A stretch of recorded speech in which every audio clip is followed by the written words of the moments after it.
Hello everyone, welcome to Talking Logistics, where we have conversations with thought leaders and newsmakers in the supply chain logistics industry.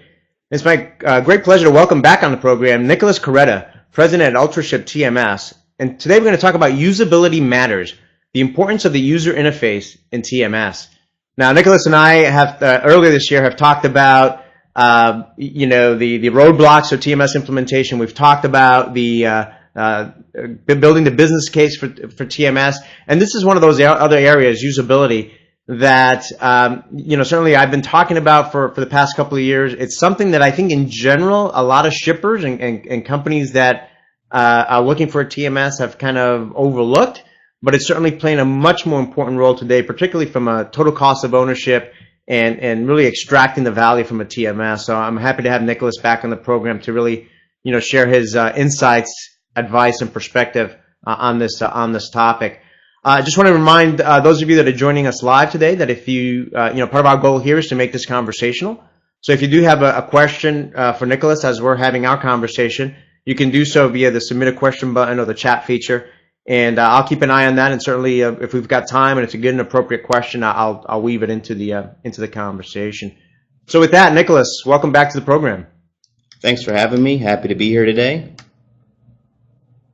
Great, Nicholas. So, like I mentioned, this is an area that I think, a lot of shippers probably haven't been given too much thought about until in the recent year or two or so. Because mainly, when shippers look to evaluate and selecting a TMS solution, the first thing they do is kind of build out their features and functions, requirements, right? And that's what they primarily focus on, and that's all important and a critical part.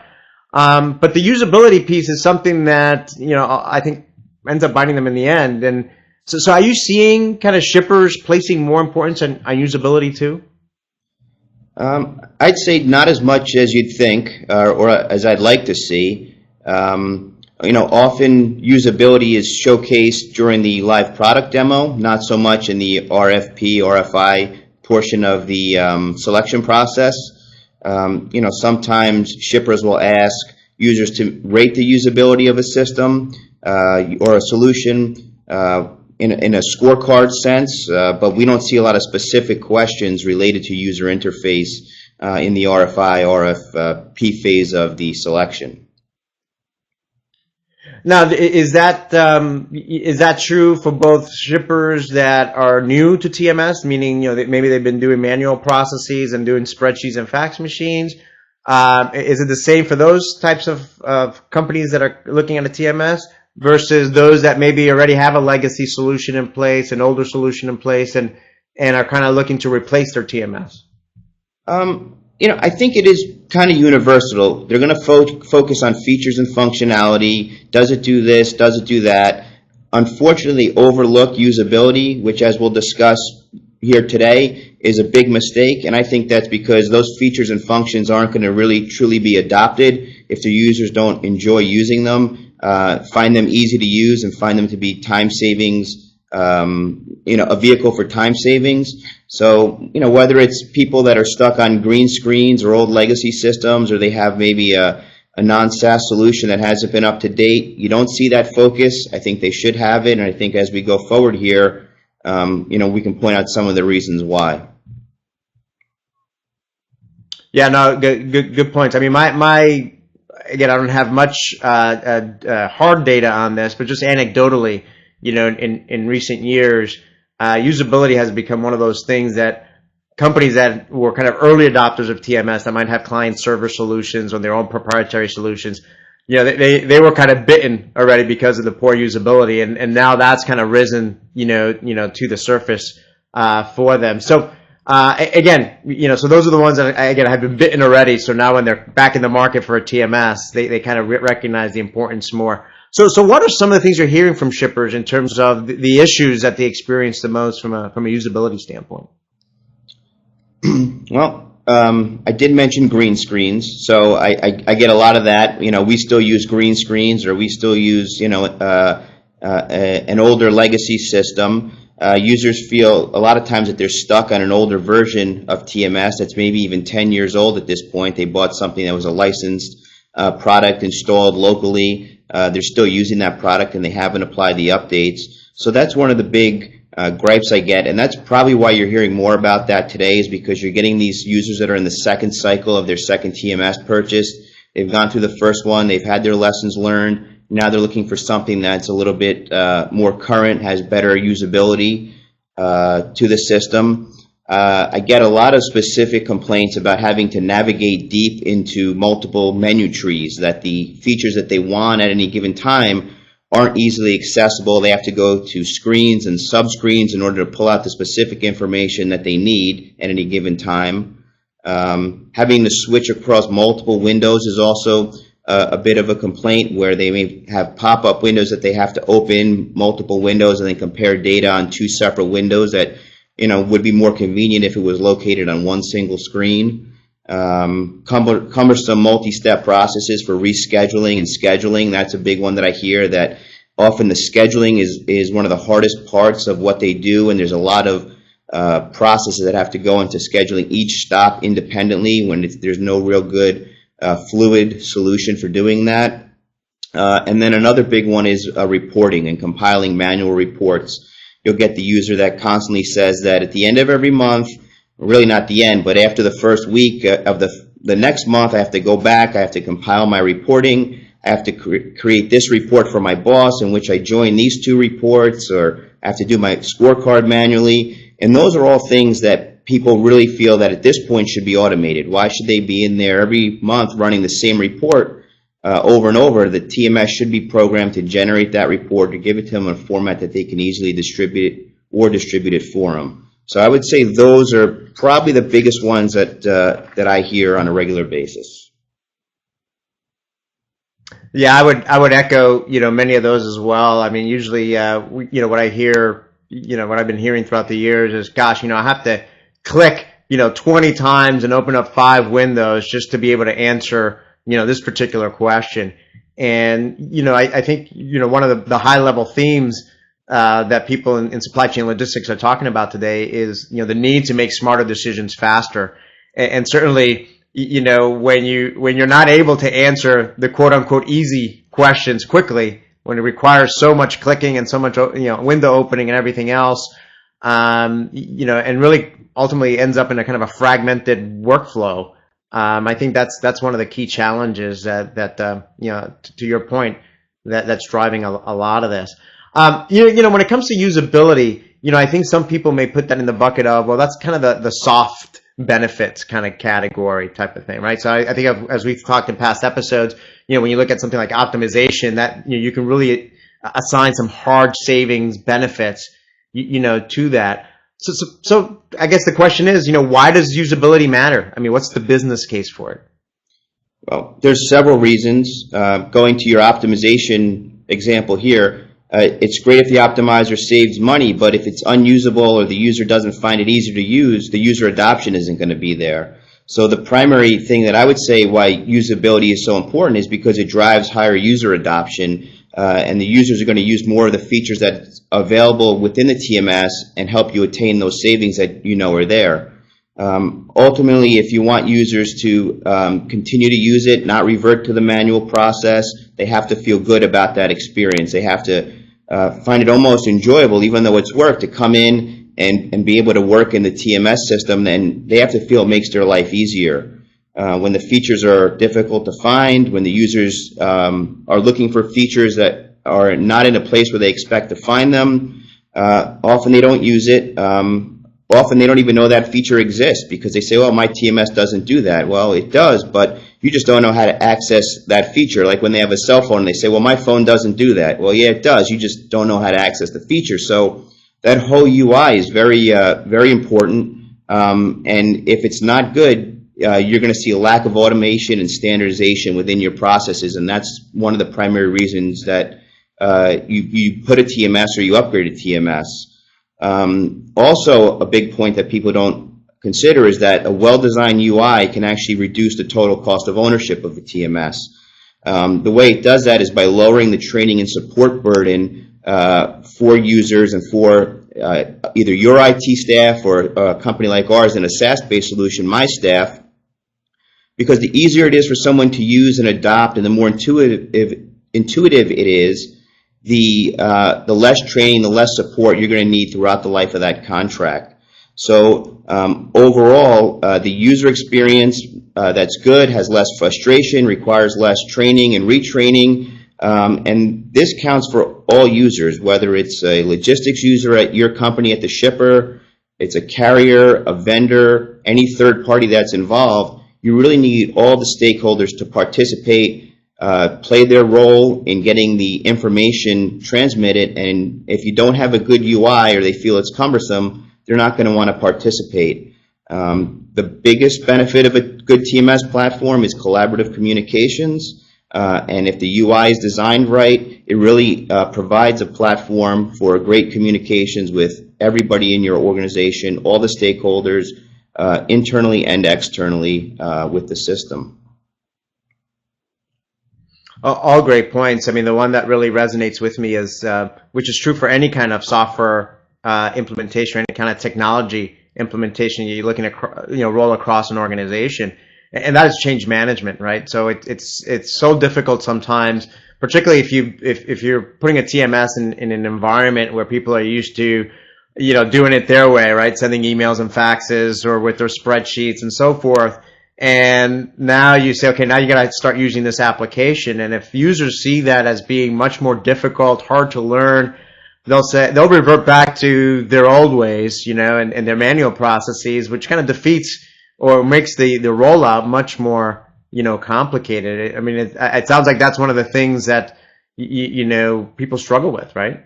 Yeah, absolutely. I mean, if you don't have support at all levels for this software, for whether it's an upgrade or a new software, it's going to be difficult. So in order to have that support, you need to have a very good UI, something people enjoy using and that they're going to kind of buy into and be part of the solution. So the UI is very important.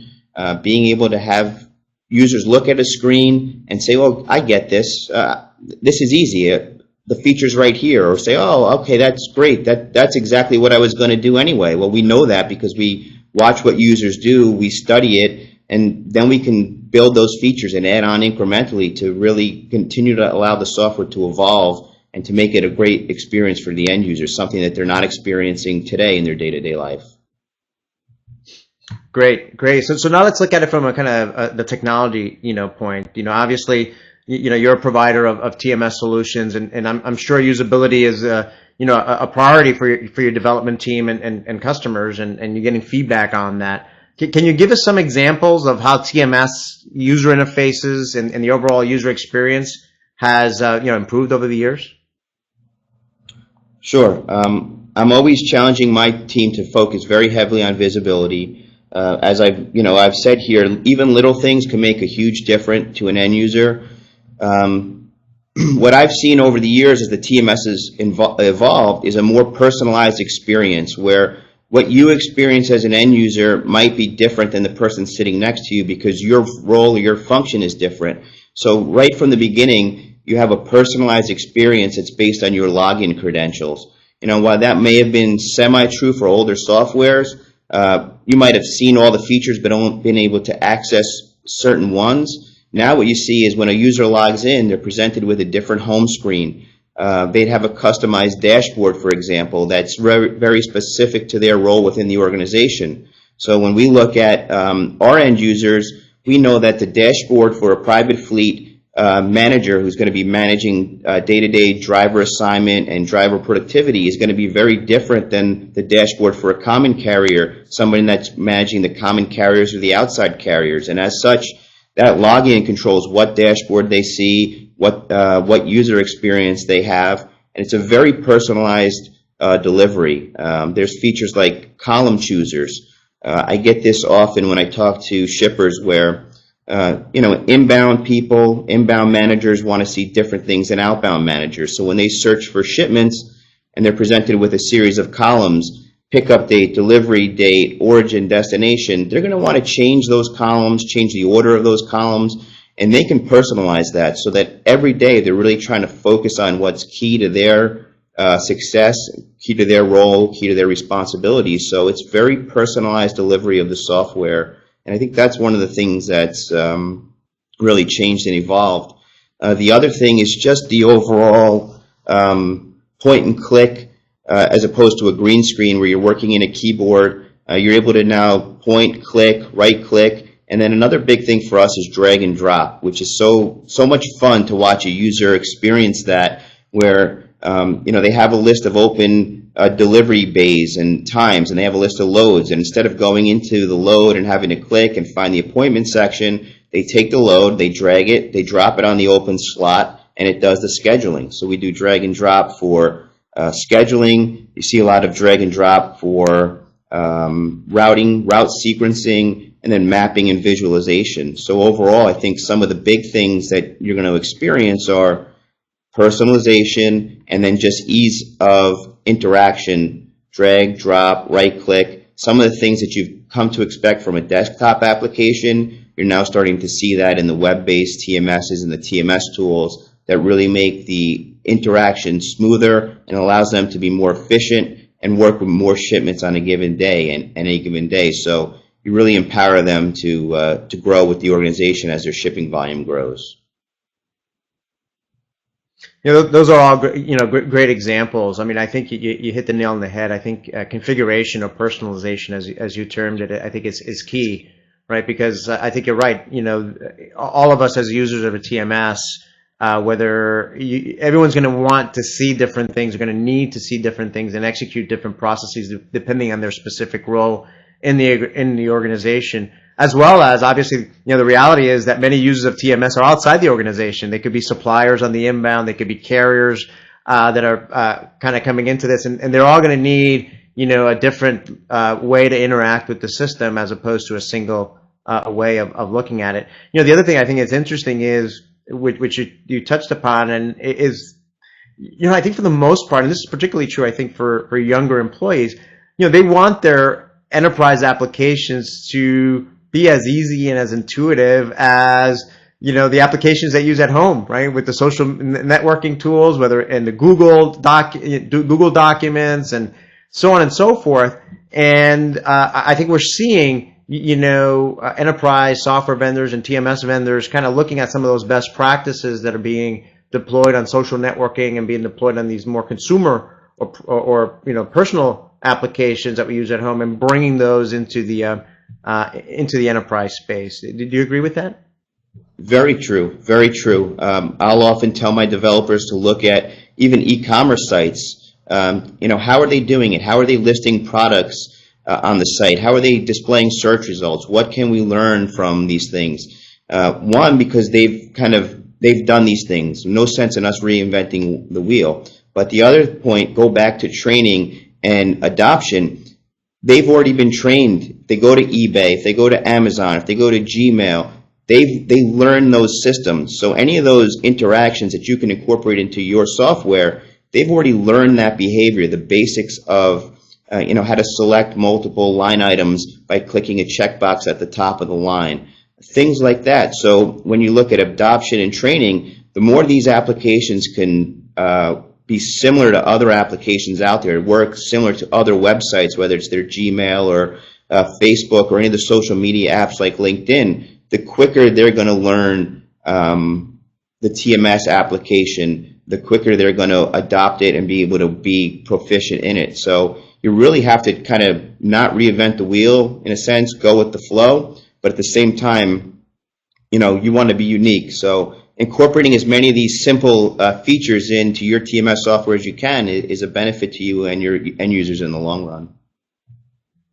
Yeah, no, I love that you ask your developers to kind of take a look at those external applications that we all have learned to use already and are quite comfortable with in terms of seeing what you can learn from that and implement that in your TMS.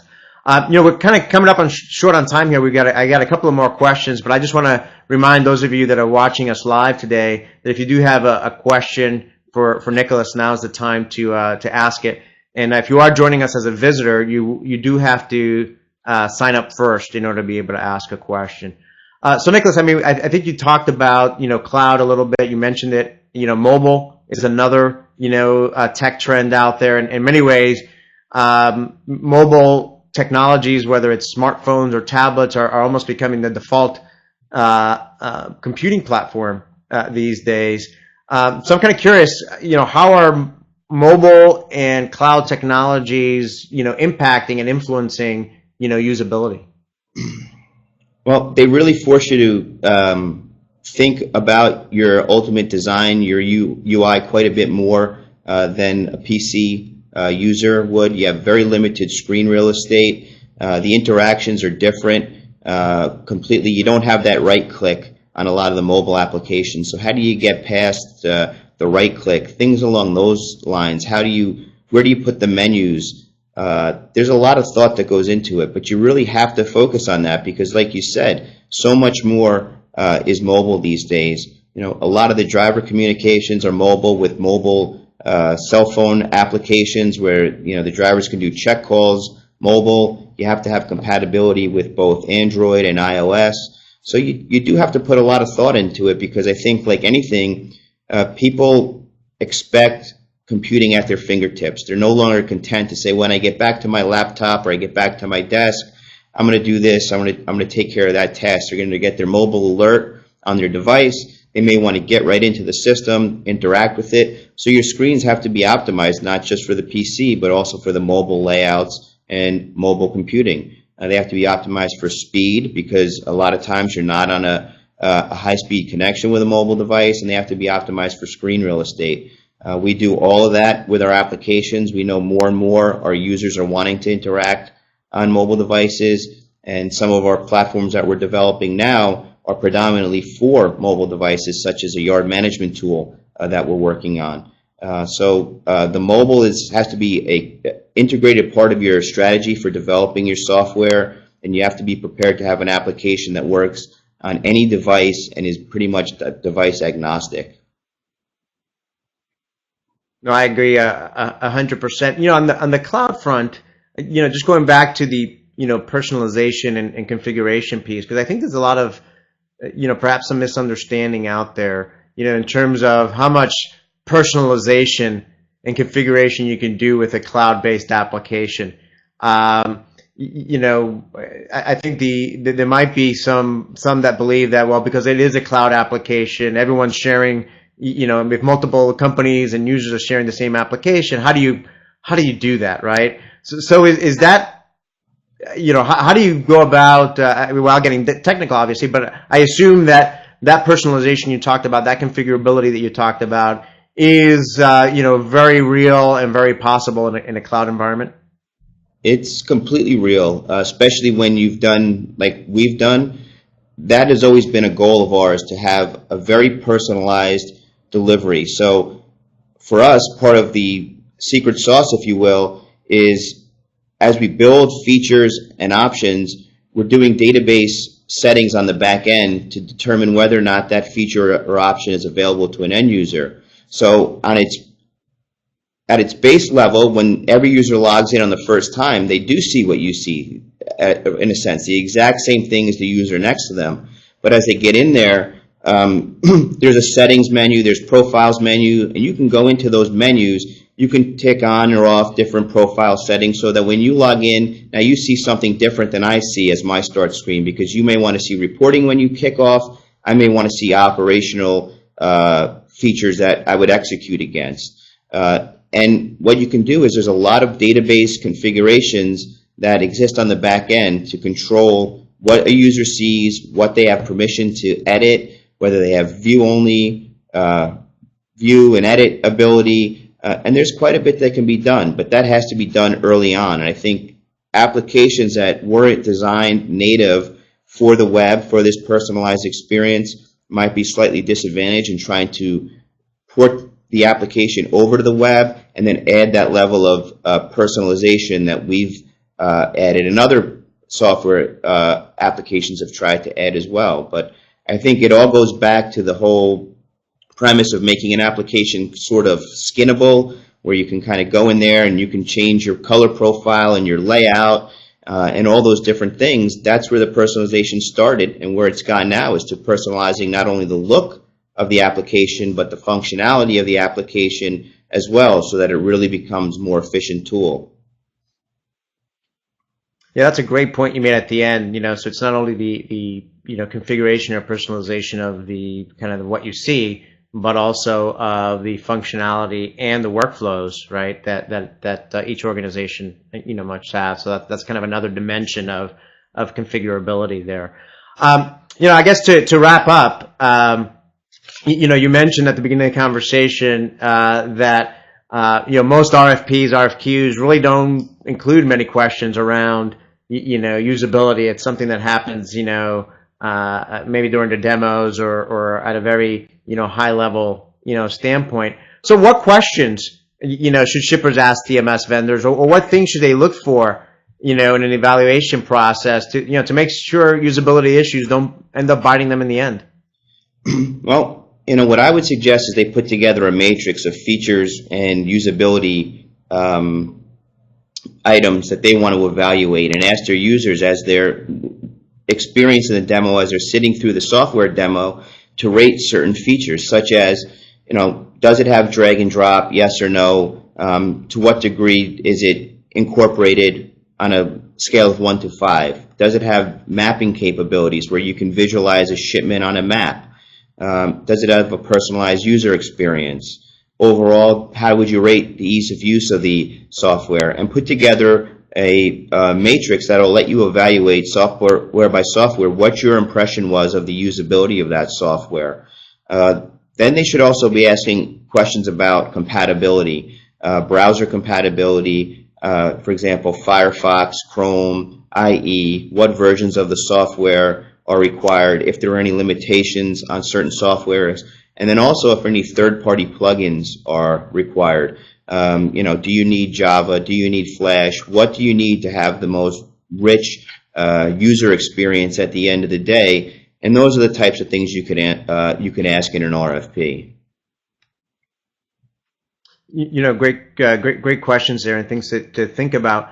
Quick follow-up. I mean, one of the things that I find, or at least it's my impression, is a lot of times with the TMS evaluation and selection process, you have the IT team involved, but ultimately they're not the day-to-day users of the TMS, right? They're looking at it more from how is this going to fit within the rest of our IT strategy and architecture and so on and so forth. And then you might have kind of the higher level logistics and supply chain folks that are involved in the decision-making process. But even those individuals may not be the power users of the solution either. They might be more interested in the reporting functionality and so forth. And a lot of times the power users, those folks that are intimately involved with the planning, with the execution, that are really going to roll up their sleeves and get their hands dirty using the TMS, they're not as involved in the evaluation process and selection process up front until decisions have been made and they are they're told, here's our new TMS, go use it. Do you see that? Do you believe that maybe getting some of these power users, not only perhaps even internally, but maybe getting feedback and input from some of your trading partners, whether they're some of your carriers, your key carrier partners, or key suppliers that might be using it, just to get their perspective, their thoughts on the application as well? Yeah. Carrier users and key suppliers, not so much. And I think that's a great idea right there, is to see, get some of your partners' feedback on, they've used many of the different software packages out there. So that's a good person to tap as a knowledge source. I think you'd probably be surprised how many VPs and directors will tell us, talk to this person has to see it because they're the one that's going to be using it every day. And a lot of times they do get that feedback, and they don't want to select a tool that they know that the people they depend on a day-to-day basis are not going to like or not going to support. So quite often we'll see them involved pretty early on in the process in just the overall evaluation. They're what we would consider not a decision maker, but a decision influencer.